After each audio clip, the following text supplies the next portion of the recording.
कुछ लोगों ने फैसला किया कि वो दोबारा से एक नया लेजेंडरी टाइटैनिक जहाज बनाएंगे, लेकिन जहाज पर कुछ अजीबोगरीब हादसे शुरू हो जाते हैं। कहानी की शुरुआत होती है साल 1912 में, जब असली टाइटैनिक जहाज डूब रहा था। एक जवान महिला जिसका नाम एलिजाबेथ है, डूबते हुए जहाज से किसी तरह बच निकली। वो लगातार अपने मंगेतर चार्ल्स को पुकार रही थी, लेकिन उसे कोई जवाब नहीं मिला। जहाज के कर्मचारी उसे जबरदस्ती एक लाइफ बोट में डाल देते हैं, जो कि पानी में उतारी जा रही थी। पर बोट को संभाल रही केबल अचानक से टूट गई, जिससे बोट पानी में गिरने के बाद पलट गई। सभी लोग अब उस बर्फीले पानी में गिर गए थे। एलिजाबेथ किसी तरह उस पलटी हुई बोट पर चढ़ गई। तभी अचानक चार्ल्स एक नजदीकी आइसबर्ग से उसे आवाज लगाता है। एलिजाबेथ को बचाने के लिए चार्ल्स पानी में कूद गया। एलिजाबेथ अब समुद्र की अंधेरी लहरों में चार्ल्स को ढूंढ रही थी कि अचानक एक जिंदा लाश जैसे शरीर ने अचानक से बाहर निकलकर उसे समुद्र में खींच लिया। असली टाइटैनिक के डूबने के 110 साल बाद टाइटैनिक 3 नाम का एक जहाज अपनी नई यात्रा पर निकला, बिल्कुल उसी रास्ते से जिससे पुराना टाइटैनिक जहाज गया था। एक आदमी जो अपनी पार्टनर के साथ कार से आया था, डॉक पर खड़ा होकर अपनी गाड़ी की विंडो से बाहर देख रहा था। वो जहाज को देखकर बहुत इम्प्रेस था और अपनी साथी से कहा कि भाई फोन रख के देख ले इसको थोड़ी देर। लड़की ने जैसे ही आंखें उठाकर देखा कि ये सब रिकॉर्ड हो रहा है, तो वो अचानक से एक्साइटेड हो गई और टाइटैनिक 3 की तारीफ करने लगी। दरअसल ये दोनों व्लॉगर्स थे और गाड़ी से निकलते ही इनके फैंस इनको घेर लेते हैं। कुछ फोटोज खिंचवाने के बाद वो अपने फॉलोअर्स के लिए एक एक्साइटेड वीडियो बनाकर फिर जहाज पर सवार हो गए। इसके बाद हम टाइटैनिक 3 जहाज की कैप्टन रोज को देखते हैं, जो अपनी टीम को ब्रायन एंड्रयूज नाम के एक फौजी के बारे में बता रही थी, जो अपनी टीम के साथ जहाज की सुरक्षा के लिए हर समय मौजूद रहेगा। जहाज के अंदर पुराने टाइटैनिक की बहुत सारी एंटीक चीजें रखी गई थी, जिनके लिए इस एडिशनल सिक्योरिटी की जरूरत पड़ी। इसके बाद हम एक जवान औरत को एक बैग में से बाहर आते देखते हैं। वो बैग से निकलकर चुपचाप जहाज के निचले हिस्सों में घूमने लगी। जल्द ही वो अनजान लड़की ऊपर आई और उसने एक कमरे में से क्रू यूनिफॉर्म चुरा ली। वो अनजान लड़की क्रू यूनिफॉर्म पहनकर जहाज के म्यूजियम वाले पार्ट में जाती है, जहाँ एक अलमारी के अंदर वायलिन रखा हुआ था। लड़की ने वायलिन देखते ही उसे हाथ में ले लिया। तभी एक आदमी चिल्लाता हुआ अंदर आया और उसे तुरंत वायलिन रखने को कहा। वो कहने लगा कि ये तो यहाँ का सबसे बेशकीमती पीस है। 100 साल तक समुद्र में डूबे रहने के बाद इसे पुराने जहाज से निकाला गया है, और वो ये नहीं चाहता था कि कोई भी उलझलूल लड़की इसे बिना बात खराब कर दे। जूली ने बीच में आकर बीच बचाव करने की कोशिश की और लड़की को वहाँ से जाने को कहा। तभी उस अनजान लड़की ने वहाँ पर एक सोने का सिक्का और गोल्ड पेन को देखा। वो कहने लगी कि मेरी नानी के पास भी बिल्कुल ऐसी ही पेन थी। उसका मानना था कि टाइटैनिक में जितने भी लोग मारे गए, उनकी चीजों को निकालना नहीं चाहिए था। पुराने जमाने में लोग मरने वालों की चीजों को उनके साथ ही दफनाया करते थे, और उनके सामान को यूं खंडित करने वालों को श्राप मिलेगा। वो आदमी अब इस अनजान लड़की से परेशान हो चुका था। उसने जूलिया से पूछा कि कौन है ये, बकवास क्यों कर रही है इतनी। जूलिया को भी नहीं पता था ये कौन है, लेकिन इस जहाज पर इतने लोग काम करते थे कि सबको जानना भी मुश्किल था। इसलिए जूलिया ने उसे जल्दी से वहाँ से जाने को कहा। जब वो आदमी और जूलिया आपस में बातें कर रहे थे, तो लड़की ने चुपके से वो हेयरपिन और सिक्का चुरा लिया। उधर वो अनजान लड़की जहाज के निचले हिस्से में बैठकर काला जादू करने लगी। वो अपने बैग से पुराने टाइटैनिक के कप्तान की फोटो निकालकर सभी आत्माओं को उठ जाने को कहती है। इस समय जहाज के बॉलरूम में सभी लोग मजे से नाच रहे थे। मिया और जैक्सन अभी भी जहाज की अलग अलग जगहों की वीडियो बना रहे थे। घूमते घुमाते वो जहाज के निचले हिस्से में आ गए और उन्होंने उस लड़की को वो काला जादू करते हुए देखा। उन्हें समझ नहीं आ रहा था कि आखिर वो क्या कर रही है, लेकिन जब वो कुछ खतरनाक ही तरीके से अपनी पूजा करने लगी, तो वो डर कर वहाँ से निकलने लगे। लेकिन तभी पीछे का दरवाजा जोर से खुला। घबरा कर उन दोनों ने मुड़कर देखा, लेकिन पीछे से उनकी एक फैन नैन्सी वहाँ आ गई थी। वो उनकी लाइव स्ट्रीम देखकर उन्हें ढूंढते हुए ही यहाँ पहुंची थी। इतनी आवाज होने के बावजूद भी उस लड़की का ध्यान टस से मस नहीं हुआ। वो पूरा ध्यान लगाकर अपने काले जादू में लगी रही। अचानक उसकी शक्ति से जहाज की दीवारें हिलने लगी और उन ब्लॉगर्स का कैमरा अपने आप ही बंद हो गया। ये सब देखकर जैक्सन कहने लगा कि उन्हें जल्दी से यहाँ से निकल जाना चाहिए। मिया और नैन्सी भी तुरंत ही उसके साथ ही चले गए। अब तो कैप्टन के कमरे में भी लाइट फ्लक्चुएट करने लगी। अचानक से कैप्टन की अपने मंगेतर के साथ वीडियो कॉल भी टूट गई, तो उसे समझ आया कि जहाज का कनेक्शन पूरी दुनिया से कट चुका है। वहीं दूसरी ओर मिया, नैन्सी और जैक्सन जहाज के कॉरिडोर में चले गए। नैन्सी ने उन्हें बताया कि वो कई सालों से उन्हें फॉलो कर रही है। तभी जैक्सन एक बार फिर से हैल से टकरा गया, तो उसने दोबारा से उसे लापरवाह कह दिया। फिर वो मिया की तरफ देखकर बिना बात के मुस्कुराने लगा। नैन्सी हैल से कहने लगी कि तुम जानते भी हो कौन है ये, 12 मिलियन सब्सक्राइबर है इनकी यूट्यूब पे। ये सुनकर हैल को लगा कि उनके पास तो बहुत सारे पैसे होंगे, जिसके बाद वो बताने लगा कि उसके पास पुरानी टाइटैनिक की बहुत सारी चीजें बिकाऊ हैं और एक नीला हीरा है जो मिया पर बहुत अच्छा लगेगा। मिया गुस्से में उसे कहती है कि मुझे हाथ लगाने की जरूरत नहीं है। फिर जैक्सन बीच में आकर हैल को वहाँ से जाने को कहता है। वहीं वो अनजान लड़की अभी भी अपना काला जादू कर ही रही थी और जल्द ही उसका वो टूना पूरा भी हो गया। पता चलता है कि पिछले जहाज का कैप्टन उसका दादा था, जिसके बाद टाइटैनिक का कैप्टन एडवर्ड स्मिथ जो उसका परदादा है उसके सामने प्रकट हो गया। इसी दौरान मिया और जैक्सन ने डेक पर जाकर एक वीडियो बनाई। अचानक मिया को प्यारे से वायलिन की आवाज आने लगी और उसके पीछे एक भूत जैसा आदमी वायलिन लेकर खड़ा था। वो इतना प्यारा वायलिन बजा रहा था कि मिया और जैक्सन नाचने लगे। पर तभी जहाज पर कुछ अजीब सा होने लगा। पूरी टाइटैनिक 3 की बिजली एक ही पल में चली गई। मिया अब भी मदहोश होकर जैक्सन के साथ नाच रही थी। अचानक वो प्यारी सी धुन बहुत तीखी आवाज में बदल गई जो सबके कानों को चीर रही थी। मिया अपने सर को पकड़ के चिल्लाने लगी कि ये क्या हो रहा है। जैक्सन समझ नहीं पाया कि आखिर वो क्या करे। वायलिन बजाने वाला भूत अब मिया के बिल्कुल पास आ चुका था। उसने घबरा कर अपने कान बंद कर लिए कि ये आवाज बंद क्यों नहीं हो रही, और वहीं दूसरी ओर वो भूत जैक्सन को घने कोहरे में खींच कर ले गया। जैसे ही वो आवाज बंद हुई, कैप्टन की असिस्टेंट ऑर्डर देती है कि पूरे जहाज के सिस्टम को एक बार चेक करो। होश में आकर मिया ने इधर उधर जैक्सन को ढूंढा लेकिन वो कहीं नहीं था। जल्द ही हैल उससे दोबारा मिलने आया और उसे शांत करने की कोशिश की। साथ ही उसने मिया से कहा कि थोड़ी देर बाद बार में मिलते हैं। मिया ने उसकी बात मान ली, पर फिर उसे अपना फोन याद आया। जब मिया अपना फोन उठा रही थी इतने में हैल वहाँ से निकल गया। अब मिया ने सोचा कि वो इस आवाज वाली चीज के बारे में लोगों को बताएगी। अचानक वो वायलिन बजाने वाला भूत फिर से उसके सामने आ गया और उसी डरावनी आवाज के साथ मिया की तरफ बढ़कर उसे जान से मार डाला। खैर जल्द ही कुछ सिक्योरिटी गार्ड्स को मिया की लाश मिली, जिसके बाद जहाज का सिक्योरिटी हेड बॉल रूम में कैप्टन रोज से मिलने आया। वो उसे अपने साथ कंट्रोल रूम में ले गया, जहां सभी चीजों को अजीब सा बर्ताव करते हुए देखकर कैप्टन सोच में पड़ गई। कैप्टन ने क्रू से सिस्टम को बंद करके दोबारा चालू करने को कहा। तभी ब्रायन घबराया हुआ वहां पर आया और कैप्टन को अपने साथ चलने को कहा। दोनों डेक पर पहुंचे जहां मिया की लाश पड़ी थी। रोज ने पूछा कि आखिर उसका पति जैक्सन कहाँ है और उसने ब्रायन से चेक करने को कहा कि कहीं मिया लाइव स्ट्रीम तो नहीं कर रही थी। हो सकता है उसके फोन से कुछ पता चल जाए। कुछ ही देर में हेक्टर वहां पहुंचा और उसने गार्ड से जल्दी से इस एरिया को साफ करने को कहा। कैप्टन ने मिया का फोन उठाकर हेक्टर से कहा कि देखो इसने आखिरी कॉल किसे किया था। तब तक वो खुद कंट्रोल रूम में जाकर कोस्ट गार्ड से संपर्क करने की कोशिश करेगी। इसी बीच एक इंजीनियर इस सारी गड़बड़ी को ठीक करने की कोशिश कर रहा था। अचानक उसे अजीब सी आवाज सुनाई दी। जैसे ही उसने मुड़कर देखा तो एक अजीब सा भूत उसके पास आ रहा था। डर के मारे उसने वहां से भागने की कोशिश की, पर कोई फायदा नहीं हुआ। एक भूत उसके सामने आ खड़ा हुआ और उसने अपनी ताकत से पाइप का एक हिस्सा उड़ाकर उसके सर पर दे मारा, जिससे इंजीनियर की मौके पर ही मौत हो गई। हेक्टर, ब्रायन और कई गार्ड्स मिया का कैमरा देख रहे थे। रोज उनके पास आई तो उन्होंने बताया कि उन्हें शक करने लायक तो कोई चीज नहीं मिली। फिर उन्होंने मिया के फोन की आखिरी वीडियो चलाई। वीडियो में जैक्सन अचानक धुएं में गायब हो गया। फिर उन्होंने हैल को देखा जो मिया के पास आया था। फिर उसके निकल जाने के बाद मिया ने फोन उठाया और उसके चेहरे पर बहुत डर था, जिसके तुरंत बाद उसकी मौत हो गई। कैप्टन ने अंदाजा लगाया कि हो ना हो हैल ने ही कुछ ना कुछ गड़बड़ की है, इसीलिए उन्हें उसे पूछताछ के लिए पकड़ना होगा। उस समय हैल बॉल रूम में जूली से बात कर रहा था। रोज और ब्रायन उसके पास आए और उसे साथ चलने को कहा।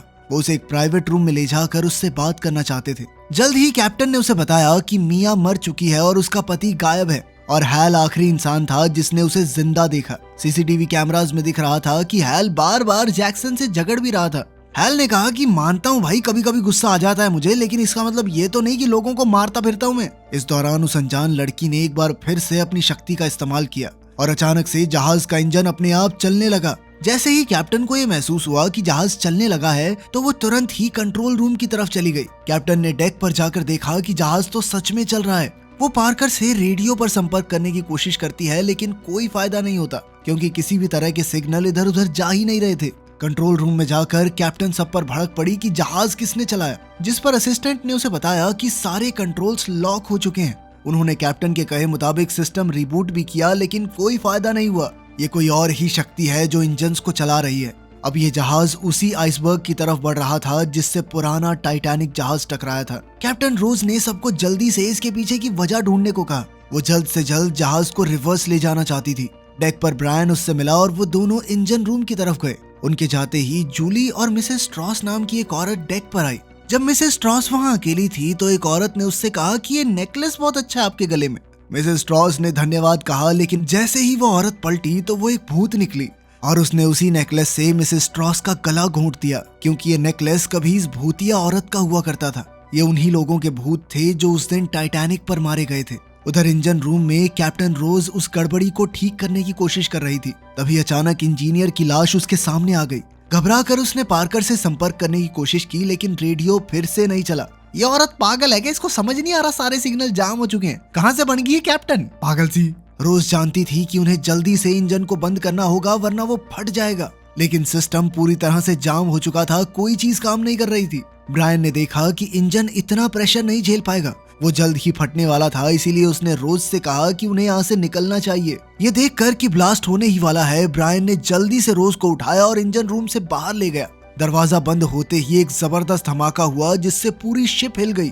बॉलरूम में नाच रहे बहुत से लोग इस झटके से गिर गए। अचानक हुए इस धमाके से अब लोग डरने लगे थे। रोज ने सभी से कहा कि हिम्मत रखिए, सिचुएशन अभी कंट्रोल में है। लेकिन उधर कंट्रोल रूम में पूरा क्रू परेशान था। उन्हें समझ ही नहीं आ रहा था कि आखिर क्या हो रहा है। अब जहाज बिल्कुल सीधा एक आइसबर्ग की तरफ बढ़ रहा था। इसी बीच हेक्टर इंजन रूम को देख रहा था और उधर एक भूत उसे देख रहा था। कंट्रोल रूम में पार कर अभी भी किसी आसपास के जहाज से कांटेक्ट करने की कोशिश कर रहा था, लेकिन उसने साफ तौर पर कहा कि घबराने की कोई जरूरत नहीं है। सभी लोग थोड़े समय के लिए अपने कैबिन्स में रहें जब तक इंजीनियर्स इस समस्या को सुलझा लेंगे। तभी अचानक उनका कोस्ट गार्ड से संपर्क हो गया। कैप्टन उन्हें अपनी प्रॉब्लम बताकर टग बोट भेजने को कहती है, लेकिन जल्द ही उन्हें पता चला कि सबसे नजदीकी जहाज भी 2 घंटा दूर है। जहाज में सभी लोग अब काफी हताश हो चुके थे। हैल जिस कमरे में बंद था उसमें से अचानक छत टपकने लगी। लाइट्स ने टिमटिमाना शुरू कर दिया और अचानक उसे डरावनी आवाजें सुनाई देने लगी। घबराहट के मारे उसने अपने कान बंद कर लिए और वो चिल्लाने लगा कि बंद करो, ये आवाज बंद करो। अचानक से आवाज बंद हो गई और धम से एक भूत उसके सामने आ गया। डरा हुआ हैल कमरे के कोने की तरफ भागा और भूत से कहने लगा कि मुझसे दूर रहो, लेकिन भूत ने अपनी ताकत से उसके हाथों को बेड से बांध दिया और अपनी ठंडी सांसें उसके ऊपर छोड़ने लगा। अचानक कंट्रोल रूम में नैन्सी घुस आई और कैप्टन से मिली। उसने कहा कि उसके पास एक जरूरी सूचना है। जब कैप्टन उससे मिलने को तैयार हो गई तो नैन्सी ने बताया कि मिया को एक भूत ने मारा है। साबित करने के लिए वो व्लॉगर के फोन की आखिरी वीडियो ही दिखाती है। रोज दरअसल भूतों पर विश्वास ही नहीं करती थी और उसने सीधे तौर पर कहा कि हमारे जहाज पे कोई भूत नहीं है। उसने ब्रायन से कहकर नैन्सी को उसके कैबिन में भिजवा दिया। नैन्सी के कैबिन के पास ही वो कमरा था जिसके अंदर हैल को बंद किया गया था। जैसे ही ब्रायन कमरे में घुसा तो उसने हैल को जमीन पर टेढ़ा पड़ा हुआ देखा। उसका दिमाग पूरी तरह घूम चुका था और वो सबको दूर रहने को कह रहा था। जब ब्रायन ने उसे उठाया तो थोड़ा होश में आने के बाद हैल कैप्टन से मिलने के लिए पहुंचा। कैप्टन रोज के पास जाकर उसने बताया कि उसने एक बहुत ही अजीब चीज देखी। वो नहीं जानता कि वो क्या था, पर ऐसा लग रहा था मानो वो मौत के पास हो। हैल ने कैप्टन से कहा कि उन्हें जल्दी से न्यूयॉर्क वापस लौटना चाहिए, वरना पुरानी टाइटैनिक के भूत उन्हें मार डालेंगे। तभी एक गार्ड वहां आया और कहने लगा कि उनका सिक्योरिटी हेड हेक्टर कहीं नहीं मिल रहा। कैप्टन ने ब्रायन से पहले तो हैल को उसी कमरे में दोबारा बंद करने को कहा, क्योंकि वो उल जलूल बातें कर रहा था, और फिर उसके बाद गार्ड के साथ हेक्टर को ढूंढने के लिए कहा। वो लोग निकल गए, लेकिन रोज अभी भी अपने रेडियो पर हेक्टर से बात करने की कोशिश कर रही थी। गार्ड्स हैल को उसके कमरे में ले जा रहे थे कि तभी उन्हें वो अनजान लड़की दिखाई देती है। हैल ने उसे तुरंत पहचान लिया। वो कहता है कि जरूर ये सारी गड़बड़ी इसी लड़की ने की है। यही उलझलूल बातें कर रही थी कि लोगों को ऐसे दबाते थे, सोने के साथ दबाते थे। लड़की ने इनकार कर दिया कि देखो मैंने किसी को नहीं मारा, लेकिन मैं जानती जरूर हूँ कि क्या हो रहा है। उसने कहा कि वो बता देगी, लेकिन लोग सच सुनने को तैयार नहीं है। लड़की ने हैल की तरफ इशारा करते हुए कहा कि सब इसकी गलती है। उसने समुद्र में हजारों फीट नीचे जाकर मुर्दों की चीजें चुराई हैं और अब वो सभी लोग अपनी चीजें वापस लेने आए हैं। ये जहाज शापित है और यहाँ पर मौजूद कोई भी इंसान बच नहीं पाएगा। हैल ने घबरा कर पूछा कि इस सब को रोकने का कोई तो तरीका होगा, जिस पर लड़की ने जवाब दिया कि अब बहुत देर हो चुकी है। ब्रायन ने उस लड़की को एक कमरे में ले जाकर बंद कर दिया, लेकिन वो बार बार यही चिल्ला रही थी कि सब मर जाएंगे सब मर जाएंगे। कुछ ही देर में कमरे का दरवाजा खुद ब खुद बंद हो गया और पुराने जहाज का कप्तान एडवर्ड स्मिथ वहां आया। ब्रायन ने उस पर गोलियां चलाई, लेकिन गोली भूत के शरीर के आर पार जाके उसके ही दोस्त को लग गई। तभी अचानक जहाज की बिजली भी पूरी तरह से चली गई। कैप्टन सबसे कहती है कि अपने फोन की फ्लैश लाइट ऑन करके कंट्रोल्स पर डालो। रोज को अचानक दीवार के पास कोई दिखाई दिया तो उसने सबको अपने फोन की फ्लैश लाइट ऑन करके दीवार की तरफ करने को कहा, लेकिन वहां पर तो कोई भी नहीं था। उसने सोचा कि शायद ये उसका वहम होगा और उसने सभी से जल्द सिस्टम को ठीक करने को कहा। इसके बाद कैप्टन एडवर्ड स्मिथ के भूत ने अपनी थोड़ी बहुत शक्ति अपनी पड़पोती को दे दी। ब्रायन ये देखकर घबरा गया, लेकिन वो कुछ नहीं कर सकता था। काम खत्म होते ही लड़की मुड़कर ब्रायन को बेहोश कर देती है। फिर आराम से वो रूम से निकल गई। हैल घबरा कर अपने कैबिन में लौट आया और उसने फैसला कर लिया कि जो भी चीजें उसने समुद्र से निकाली थी सारी वापस फेंक देगा।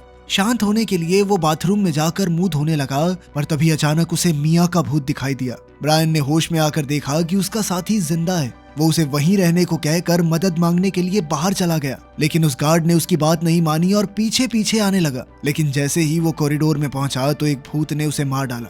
इस दौरान वो लड़की कंट्रोल रूम तक पहुंच गई। उसने अपनी शक्ति से पार्कर को एक तरफ उछाल दिया। रोज ने उसे रोकने की कोशिश की, पर जैसे ही उसने लड़की को छुआ तो उसे कैप्टन का भूत दिखाई दिया।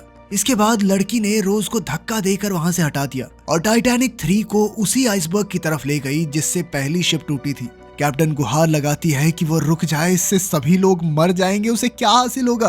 पर लड़की के अंदर की आत्मा उसे सोचने समझने नहीं देती। क्रू ने जहाज का कंट्रोल वापस लेने की कोशिश की, मगर वो नाकामयाब रहे। रोज अपनी आखिरी कोशिश में लड़की से कहती है कि अगर जहाज टकरा गया तो तुम भी तो मर जाओगी, लेकिन लड़की ने मुस्कुराकर कहा कि उसे इससे कोई फर्क नहीं पड़ता। थोड़ी ही देर बाद जहाज तेज रफ्तार में आइसबर्ग से टकरा गया। जूली पैसेंजर्स को शांत करके असेंबली एरिया में ले जाने की कोशिश कर रही थी। रोज ने घबराकर बाहरी दुनिया से संपर्क करने की कोशिश की, पर कोई जवाब नहीं आया। तभी अचानक से हैल अंदर आया और कहने लगा कि उसे पता है क्या चल रहा है। सब कुछ रोकने के लिए उन्हें पुरानी टाइटैनिक से निकाली हुई सारी चीजें वापस समुद्र में पहुंचानी होंगी। पर रोज उसकी फालतू बातें सुनने के मूड में नहीं थी और वो कहती है कि अगर मदद करनी है तो पैसेंजर्स को लाइफ बोट में चढ़ाने में मदद करो, ये बकवास करने में नहीं। टाइटैनिक 3 जहाज अब तेजी से डूब रहा था। लोग बहुत घबराए हुए थे, लेकिन इस दौरान भी ब्रायन हॉल से एक चीज उठा लेता है जिसे टाइटैनिक से ही निकाला गया था। पर वो दूर तक नहीं जा पाया क्योंकि मिया के भूत ने उसके सामने आकर उसी की बंदूक से उसे गोली मार दी। जहाज अब आधे से ज्यादा डूब चुका था। लोग डर के मारे इधर उधर भाग रहे थे। पानी कॉरिडोर तक पहुंच चुका था और हर तरफ अफरा तफरी मची हुई थी। बॉलरूम में जूलिया ब्रायन को ढूंढने निकली, पर अब वो भूत बन चुका था और उसने एक लाइफ बोट जूलिया पर गिरा दी। हैल काफी हिम्मत जोड़कर लोगों की मदद करता रहा, लेकिन जैसे ही वो लाइफ बोट्स को नीचे उतारने लगे तभी सारी रस्सियां टूट गई और पुरानी टाइटैनिक की तरह ही सभी लोग पानी में जा गिरे। रोज एक सच्ची कप्तान की तरह बिल्कुल आखिर तक टाइटैनिक 3 पर रही। आखिरकार जहाज पूरी तरह से डूब गया। हैल कांपता हुआ एक लाइफ बोट में पड़ा हुआ था। अचानक उसे एक आवाज सुनाई दी जो कि कैप्टन रोज की थी। हैल ने उसकी मदद करके उसे अपनी बोट में खींच लिया। बोट पर लेटकर अचानक से वो जोर जोर से हंसने लगा। वो हंसते हुए कहने लगा कि बताओ, मैंने मुर्दों की चीजें छीनी और मुर्दों ने मेरे सामने मुझे छोड़कर सबको मार दिया। रोज उसे शांत करते हुए कहती है कि तुमने लोगों की मदद की है, अब इन सारी चीजों को भूल जाओ। पर अचानक ही हैल बिल्कुल चुप हो गया। रोज ने जैसे ही पलटकर उसे देखा तो वो समझ गई थी कि वो मर चुका है, लेकिन कुछ ही पलों बाद वो एक भूत में बदल गया जिसने रोज को भी मार डाला। तो अगर सच में टाइटैनिक जहाज को दोबारा बनाया जाता है तो क्या आप उसकी सवारी करना पसंद करेंगे? कमेंट्स में जरूर बताना। मिलते हैं अगली वीडियो में।